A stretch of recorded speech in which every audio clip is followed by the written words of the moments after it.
नमस्कार, मैं जया सिंह, सहायक अध्यापिका केश कुमारी राजकीय बालिका इंटर कॉलेज सुल्तानपुर आप सभी का इस कक्षा में स्वागत करती हूँ। बच्चों, आज हम क्लास 10th में सामाजिक विज्ञान के अंतर्गत आर्थिक विकास की समझ में दूसरा चैप्टर, जिसका नाम है भारतीय अर्थव्यवस्था के क्षेत्र का दूसरा भाग पढ़ेंगे। बच्चों, पिछले भाग में हमने जिन बिंदुओं की चर्चा की थी, आइए एक एक करके रिवाइज कर लेते हैं। आर्थिक गतिविधियां क्या होती है, इसके विषय में मैंने आपको बताया था। फिर आर्थिक गतिविधियों के क्षेत्र, जैसे प्राथमिक क्षेत्र, आप ये क्षेत्र देख रहे हैं यहाँ पर, कृषि, ये प्राथमिक क्षेत्र के अंतर्गत आता है।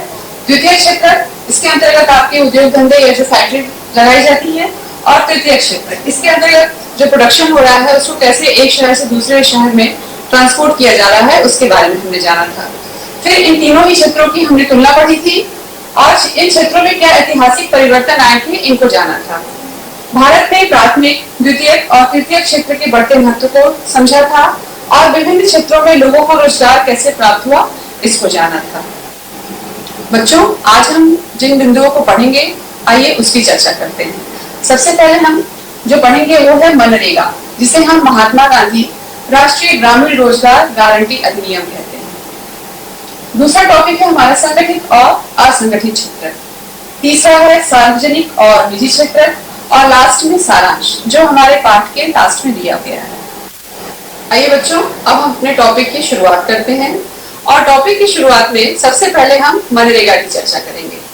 मनरेगा, जिसे महात्मा गांधी राष्ट्रीय ग्रामीण रोजगार गारंटी अधिनियम कहा गया। बच्चों, ये चित्र आप देख रहे हैं और इनके विषय में मुझे परिचय देने की आवश्यकता नहीं है, आप सभी जान रहे हैं। ये हमारे राष्ट्रपिता महात्मा गांधी हैं और इन्हीं के नाम पर इस योजना का नाम आगे चलकर मनरेगा पड़ा था। बच्चों, जब मनरेगा की शुरुआत हुई थी तो इसे हम नरेगा के नाम से जानते थे, राष्ट्रीय रोजगार गारंटी अधिनियम, और वर्ष 2005 में इसकी रूपरेखा तैयार की गई थी। प्रधानमंत्री द्वारा 2 फरवरी 2006 को इस योजना को शुरू किया गया और इस योजना को शुरू करने का उद्देश्य यही था कि जो ग्रामीण क्षेत्रों में मजदूर और श्रमिक रहते हैं, जिनके पास रोजगार की कमी होती है, उनको समय समय पर रोजगार उपलब्ध कराना। आगे चलकर 2 अक्टूबर 2009 को इसका नाम महात्मा गांधी राष्ट्रीय ग्रामीण रोजगार गारंटी अधिनियम कर दिया गया। इस योजना की कुछ मुख्य विशेषताएं हैं, आइए हम उस पर एक एक करके चर्चा करते हैं।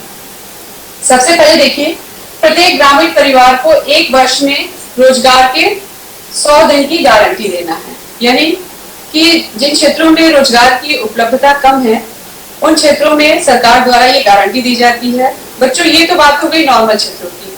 कुछ क्षेत्र ऐसे हैं जहां पर प्राकृतिक आपदा आ जाती है, जैसे बाढ़ आ गया, सूखा पड़ गया या फसल खराब हो गई, तो वहां पर 150 दिनों के रोजगार की गारंटी सरकार द्वारा दी जाती है। दूसरी विशेषता देखिए, यह योजना अनुसूचित जाति, जनजाति और ग्रामीण क्षेत्रों में गरीबी रेखा से नीचे रहने वाली महिलाओं के लिए आरक्षित है।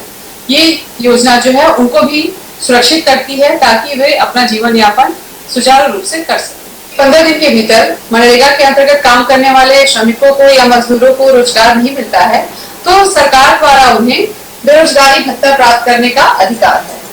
इसे काम का अधिकार भी कहते हैं। और इस योजना के अंतर्गत जो ग्रामीण क्षेत्र होते हैं वहां पर ग्राम पंचायतें होती हैं और ग्राम पंचायतें इन श्रमिकों या मजदूरों का रोजगार कार्ड बनाते हैं। उसके लिए क्या करना होता है कि उनके कुछ डॉक्यूमेंट्स होते हैं, उनका सत्यापन करना होता है और फिर उनका पंजीकरण कराया जाता है, यानी रजिस्ट्रेशन कराया जाता है। फिर ये कार्ड उनको मिल जाता है और इस कार्ड के माध्यम से वो रोजगार प्राप्त करने में सफल हो जाते हैं। बच्चों, अब हम अपने दूसरे टॉपिक को पढ़ेंगे, जिसका नाम है संगठित और असंगठित क्षेत्र। लेकिन उस टॉपिक को डिस्कस करने से पहले मैं एक छोटी सी कहानी आपके सामने ले आना चाहूंगी और ये कहानी आपकी बुक से ही है। ये कहानी कांता और कमल की है। आप अपने बुक में देखेंगे कि कांता जो है एक ऑफिस में काम करती है और वो सुबह 9:30 बजे ऑफिस जाती है और शाम को 5:30 बजे तक अपने ऑफिस में रहती है। आप ये चित्र देख सकते हैं कि कांता कितने आराम से ऑफिस में बैठ के अपनी ड्यूटी कर रही है और नियमित रूप से प्रत्येक माह के अंत में अपना वेतन भी प्राप्त करती है। इसके अलावा उसे सरकारी नियमों के तहत भविष्य निधि भी प्राप्त होती है और उसे चिकित्सीय सुविधाएं, इसके अलावा भी अन्य तरह के भत्ते भी प्राप्त होते हैं। वह संडे को अपने ऑफिस नहीं जाती है, लेकिन फिर भी उस दिन का वेतन उसे मिलता है। इसके अलावा जब उसने अपनी नौकरी प्रारंभ की थी तब उसे उसके नियोक्ता ने एक नियुक्ति पत्र दिया था और उस नियुक्ति पत्र में उसकी नौकरी से संबंधित शर्त और निबंधन थे उनका उल्लेख किया गया था। लेकिन ठीक उसके विपरीत जो उसका पड़ोसी है कमल, वो एक दुकान में काम करता है और वह सुबह 7:30 बजे दुकान पर जाता है और शाम 8 बजे तक काम करता रहता है। आप इन दोनों ही व्यक्तियों की तुलना कर लीजिए तो देख लीजिए कि एक सुबह 9:30 से 5:30 बजे तक ऑफिस जा रहा है और दूसरा जो है सुबह 7:30 से रात के 8 बजे तक काम कर रहा है। इसके अलावा देखिए कमल जो है उसे अपनी मजदूरी के अतिरिक्त अन्य कोई भत्ता नहीं मिलता है। जिस तरह से लास्ट में कांता को वेतन मिलता है, लेकिन कमल के साथ यह है कि जिस दिन वो काम करेगा उसी दिन की मजदूरी उसे प्राप्त होगी और जिस दिन वो बीमार पड़ गया या कोई उसे घर का आवश्यक काम पड़ गया और वो दुकान पर नहीं गया तो उसकी मजदूरी काट ली जाती है। इसके अलावा उसे कोई औपचारिक पत्र नहीं मिला है, यानी जब वो दुकान पे काम करने गया तो कोई उसको दुकानदार का जो मालिक था उसको कोई लेटर नहीं देता है कि आपको यहाँ पर काम करना है और इन नियमों का पालन करना है। उस दुकान में नियुक्ति के बारे में कोई जानकारी नहीं दी गई है और उसका नियोक्ता उसे किसी भी समय काम से हटने के लिए कह सकता है, यानी इसमें रोजगार की कोई गारंटी नहीं है। आज अगर दुकानदार को उनका काम पसंद आ रहा है तो वो उससे काम करा रहे हैं और अगर कल को काम पसंद नहीं आता है तो उसे काम से हटा देंगे। तो ये तो हो गई बच्चों कांता और कमल की कहानी, और इसी कहानी के माध्यम से मैं आपको संगठित और असंगठित क्षेत्र के विषय में बताऊंगी। बच्चों अब हम संगठित और असंगठित क्षेत्र को समझेंगे। आपने कांता और कमल की कहानी को देखा। कांता एक निश्चित समय पर ऑफिस जाती है, उसको एक निश्चित समय पर वेतन मिलता है और सवेतन छुट्टी भी मिलती है। जिस दिन वो अपने ऑफिस नहीं जाती है उसके वेतन में कोई कटौती नहीं होती है और सरकार द्वारा कई सुविधाएं भी मिलती है। इन्हीं के संदर्भ में हम संगठित क्षेत्र को जानेंगे। जैसे संगठित क्षेत्र क्या कहते हैं, आइए इसके अर्थ के विषय में हम चर्चा करें। जहां रोजगार की अवधि नियमित और सुनिश्चित होती है संगठित क्षेत्र कहलाते हैं। इन क्षेत्रकों के कुछ औपचारिक नियम होते हैं, जैसे ये क्षेत्र सरकार द्वारा पंजीकृत होते हैं, यानी इनका रजिस्ट्रेशन कराना पड़ता है और इन क्षेत्रकों को कुछ नियमों और विनियमों का पालन करना अनिवार्य होता है। ये नियम और विनियम जिसे हम रूल्स एंड रेगुलेशन कहते हैं, और वो सारे नियम सरकारी होते हैं, यानी सरकार के जो भी नियम हैं इन्हें पालन करना अनिवार्य होता है। और इस नियम का पालन चाहे वो नियोक्ता हो चाहे वो कर्मचारी हो, सभी एक समान करेंगे। कोई इन नियमों की अवहेलना नहीं कर सकता है। इसी के संदर्भ में अनेक विधियां हैं, जैसे देखिए कारखाना अधिनियम, न्यूनतम मजदूरी अधिनियम, सेवा अनुदान अधिनियम, दुकान एवं प्रतिष्ठान अधिनियम इत्यादि में इन नियमों का उल्लेख किया गया है। बच्चों संगठित क्षेत्रों में रोजगार गारंटी के साथ ही साथ यदि उनसे निश्चित समय से अधिक काम दिया जाता है तो उस संस्थान का जो नियोक्ता है इन कर्मचारियों को घंटे के आधार पर अतिरिक्त भुगतान भी करता है, यानी अगर उनसे ओवर टाइम कराया जाता है तो उन्हें अतिरिक्त पैसा भी दिया जाता है। इसके अलावा प्रबंधन द्वारा स्वास्थ्य सुविधाएं भी प्रदान की जाती हैं, जैसे जो उनको मेडिकल या चिकित्सकीय लाभ दिए जाते हैं। इसके अलावा उन्हें पेयजल की सुविधा और शौचालय या स्वच्छता की सुविधा का भी ध्यान रखा जाता है। इस क्षेत्र से जुड़े कर्मचारियों को सेवानिवृत्ति के पश्चात पेंशन की भी सुविधा प्रदान की जाती है। जैसे आपने देखा कि कांता को भविष्य निधि भी प्राप्त है और इसके अलावा पेंशन की सुविधा भी उसे प्रदान की गई है। संगठित क्षेत्रों में भी कुछ लोग किसी के द्वारा नियोजित नहीं होते हैं, बल्कि वह स्वतः काम करते हैं, लेकिन उनके लिए भी कुछ औपचारिक नियम हैं जिसे उन्हें फॉलो करना पड़ता है। और सबसे पहले उन्हें अपना पंजीकरण सरकार के समक्ष कराना होता है। जैसे इस तरह के क्षेत्रों में एनजीओ हो गए, व्यापारिक प्रतिष्ठान आदि हैं। एनजीओ से आप सभी परिचित हैं। एनजीओ को इंग्लिश में हम नॉन गवर्नमेंटल ऑर्गेनाइजेशन कहते हैं, जिसका हिंदी में अर्थ होता है गैर सरकारी संगठन। और इससे संबंधित कुछ संस्थाएं हैं जिनके बारे में मैं आपको बताना चाहूंगी। बच्चों के लिए आपने क्राई का नाम सुना होगा, ये भी एक एनजीओ है। महिलाओं के लिए आपने केयर का नाम सुना है, ये भी एक संस्था है जो महिलाओं के विकास और महिलाओं की सहायता के लिए कार्य करती है। और फिर आपने बुजुर्गों के लिए हेल्प एज नामक संस्था का नाम सुना है। ये सारे एनजीओ सरकारी नियमों का पालन करते हैं और उन्हें अपने कार्य को रूप देने से पहले सरकार के समक्ष पंजीकरण कराना आवश्यक होता है। व्यापारिक प्रतिष्ठान, जैसे आप गारमेंट शोरूम देखते हैं, ज्वेलरी के शोरूम होते हैं या फिर आप गाड़ियों के भी शोरूम होते हैं, इनको भी अपना रजिस्ट्रेशन कराना होता है और रजिस्ट्रेशन के बाद ही अपने ये कर्मचारियों को नियुक्त कर सकते हैं और उनसे काम ले सकते हैं। बच्चों आइए अब हम असंगठित क्षेत्र की बात करें। आप ये पिक्चर देख रहे हैं और इस पिक्चर के माध्यम से ही मैं आपको असंगठित क्षेत्र के विषय में बताऊंगी। सबसे पहले हम परिभाषा जान लेते हैं। छोटी छोटी और बिखरी इकाइयां जो सरकारी नियंत्रण से बाहर होती हैं असंगठित क्षेत्र कहलाते हैं। इसके अंतर्गत जो मजदूर होते हैं या श्रमिक होते हैं उनको हम शामिल करते हैं। आपने अभी कमल और कांता की कहानी पढ़ी। कमल जो एक दुकान में काम करता था और आपने देखा कि उसके काम करने की कोई निश्चित अवधि नहीं थी और जो उसका नियोक्ता था यानी जो उसका दुकान का मालिक था वो उससे जैसा चाहे वैसा काम ले सकता था और वो मना नहीं कर सकता था। अगर वो दुकान पर नहीं जाता है तो उस दिन की मजदूरी उसे नहीं मिलती थी। इसके अलावा इन्हें किसी भी नियम और विनियम का पालन करना अनिवार्य नहीं था। आपने संगठित क्षेत्र में देखा कि नियमों का पालन करना नियोक्ता के साथ साथ ही जो उनके कर्मचारी थे उनके लिए भी जरूरी था, लेकिन यहाँ पर किसी नियम और विनियम का पालन नहीं किया जा रहा है। असंगठित क्षेत्र में जो मजदूर होते हैं उनको कम मजदूरी भी मिलती है। आप कमल का उदाहरण हमेशा याद रखेंगे। और इनके जो रोजगार होते हैं अनियमित होते हैं, यानी इनका जो मालिक होता है वो कभी भी इन्हें बिना किसी पूर्व सूचना के इनके पद से हटा सकता है और दूसरे मजदूर की नियुक्ति कर सकता है। इसके अलावा अगर ये अतिरिक्त काम करते हैं तो इसका भुगतान भी उस मालिक के इच्छा पर ही निर्भर है। इसके लिए ये लोग दबाव नहीं डाल सकते कि मैंने अतिरिक्त काम किया है तो आप उसका भुगतान करें। जैसा कि आपने संगठित क्षेत्र में कांता के विषय में पढ़ा कि कांता जब अतिरिक्त काम करती थी तो उसका नियोक्ता जो है उसे अतिरिक्त भुगतान भी करता था, लेकिन यहाँ पर किसी भी प्रकार के अतिरिक्त भुगतान का कोई प्रावधान नहीं था। इसके अलावा इन्हें सवेतन छुट्टी नहीं मिलती है, यानी जिस दिन ये अपने काम पर नहीं जाएंगे उस दिन का मजदूरी या वेतन इन्हें प्राप्त नहीं होगा। इसमें अधिकांश लोग छोटे छोटे कार्य करते हैं, जैसे सड़क पर आपने आसपास देखा होगा जो रेहड़ी दुकानदार होते हैं जो ठेला लगा के बैठते हैं या पटरी पर बैठकर दुकानदारी करते हैं। आप ये चित्र देख रहे हैं। जैसे सड़क पर विक्रय या मरम्मत कार्य में ये लोग स्वतः नियोजित होते हैं, यानी अपना काम ये लोग खुद करते हैं अपनी आजीविका चलाने के लिए। इसके अलावा जो किसान होते हैं खेतों में काम करते हैं। अगर खेतों में काम नहीं है, जो मौसमी फसल को जाते हैं, अगर खेतों में काम नहीं है तो वो मजदूरी का भी काम कर लेते हैं या आवश्यकता पड़ने पर मजदूरों को अपने खेतों में भी काम देते हैं।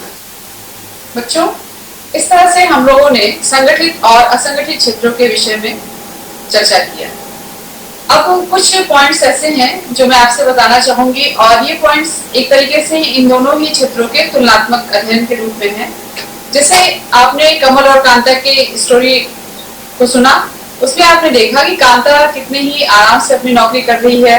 वह एक निश्चित समय पर ऑफिस पहुंचती है और उसको सारी निश्चित सुविधाएं उपलब्ध कराई जाती हैं उस नियोक्ता क्षेत्र के द्वारा और उसका भविष्य भी वहां पर सुरक्षित हो गया है। उसे अपने भविष्य की कोई चिंता नहीं होती क्योंकि तमाम तरह की सहायता उस क्षेत्र से उसे प्राप्त होती है। लेकिन कांता के अपेक्षा कमल की जो कहानी है वो थोड़ी अलग है। कमल बहुत मेहनत से अपने दुकान में काम करता है, लेकिन वो अपने भविष्य के प्रति बहुत ज्यादा सुरक्षित नहीं महसूस करता है। क्यों? क्योंकि उसे पता है कि उसका जो मालिक है जब तक उसे उसकी जरूरत है तब तक वो उससे काम ले रहा है और जैसे ही उसकी जरूरत खत्म होगी वो उसको काम से हटा देगा। एक तरीके से देखा जाए बच्चों तो उसके मन में हमेशा ये भय बना रहता है कि अगर उसके पास रोजगार नहीं होगा तो किस तरह से वो अपना जीवन यापन करेगा।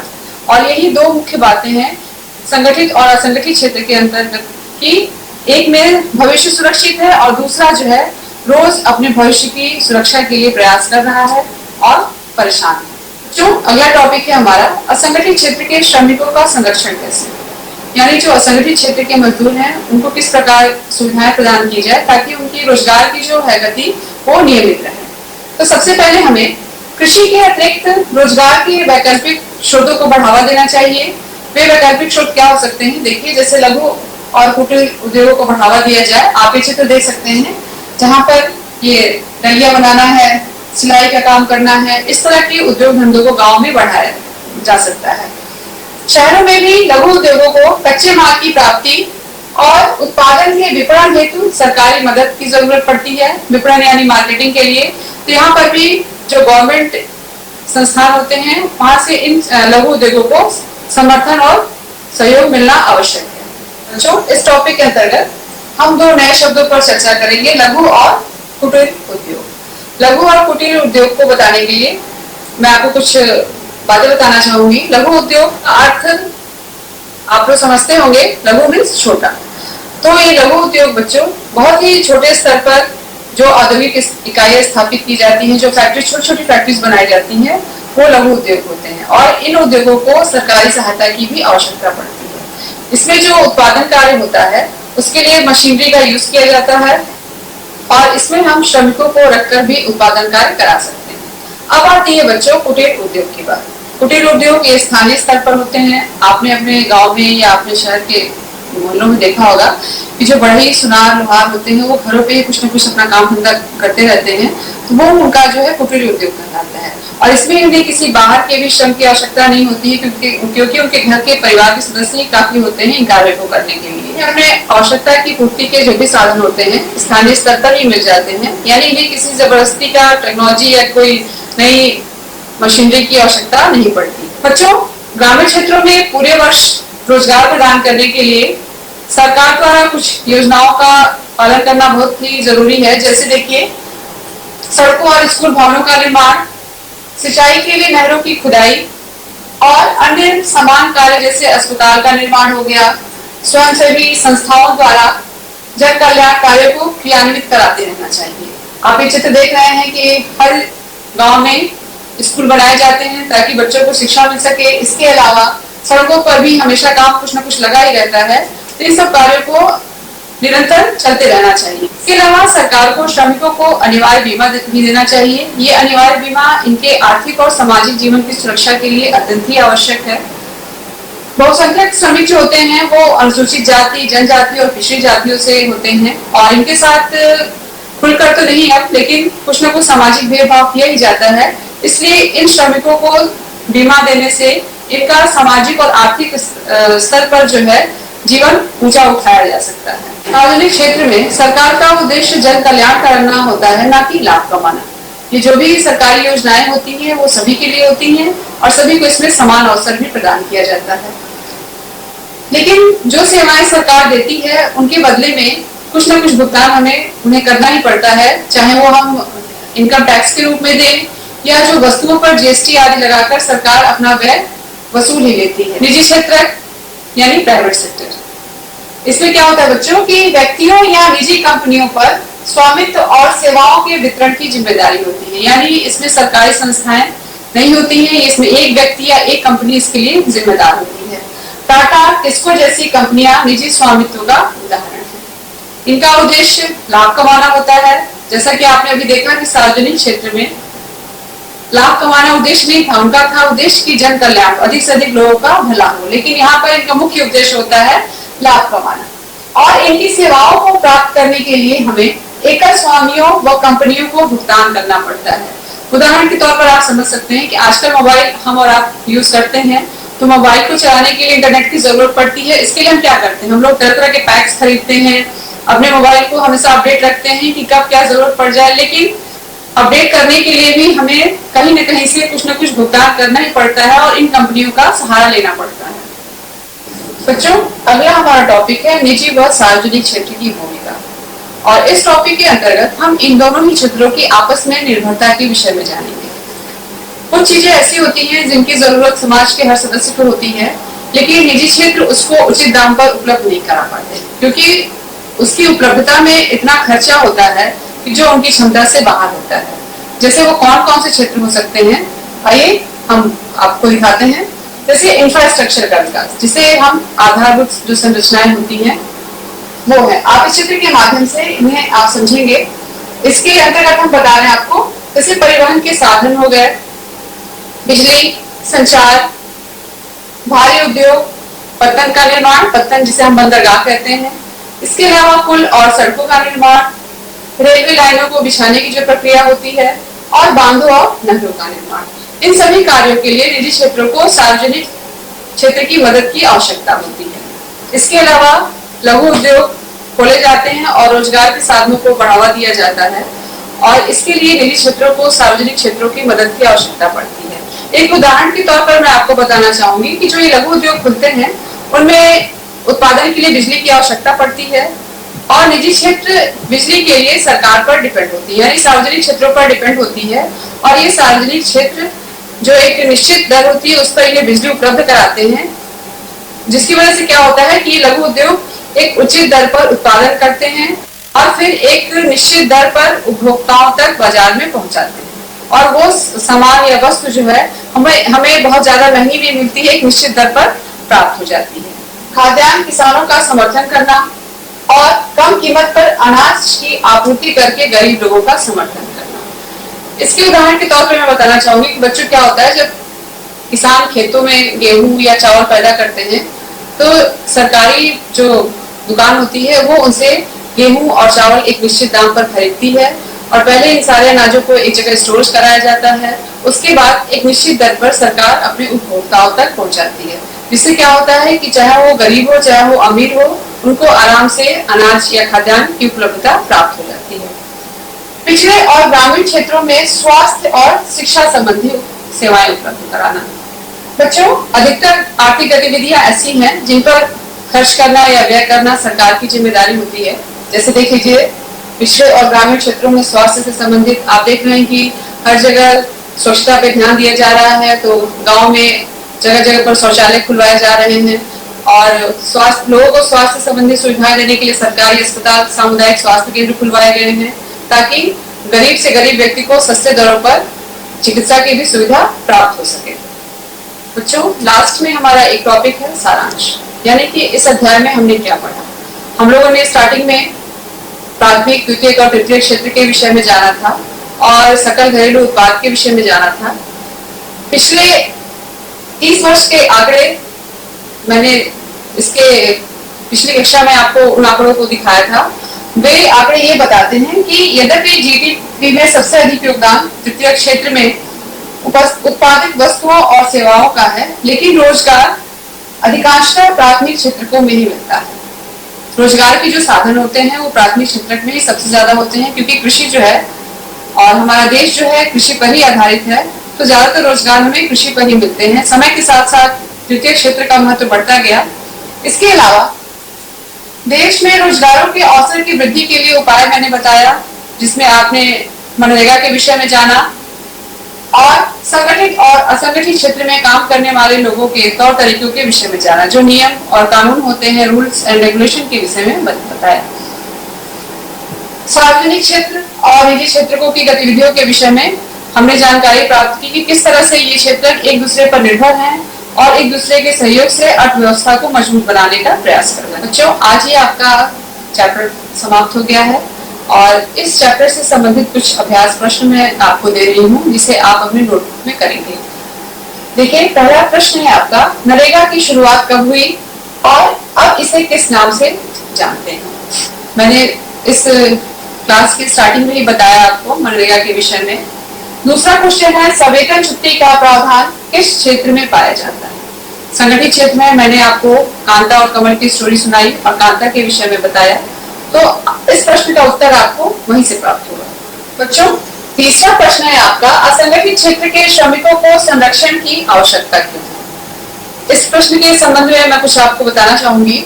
जब आपने संगठित और असंगठित क्षेत्र पढ़ा और मैंने कमल और कांता की कहानी आपको सुनाई, उसी के अंतर्गत आप देखा होगा कि किस तरह से संगठित क्षेत्र में जो कांता नौकरी कर रही है वो कितना सुरक्षित महसूस करती है और कमल जो है वो हमेशा एक दबाव में रहता है, क्योंकि उसे लगता है कि उसका भविष्य सुरक्षित नहीं है और तमाम तरह की परिस्थितियों को वो झेलता हुआ अपना जीविकोपार्जन कर रहा है।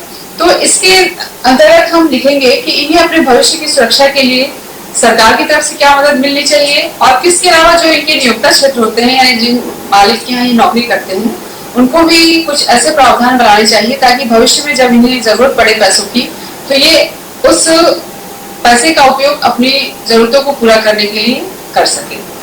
चौथा है, स्वामित्व के आधार पर आर्थिक गतिविधियों के क्षेत्रकों के मध्य अंतर बताइए, यानी सार्वजनिक और निजी क्षेत्रकों के मध्य अंतर को आप लिखेंगे।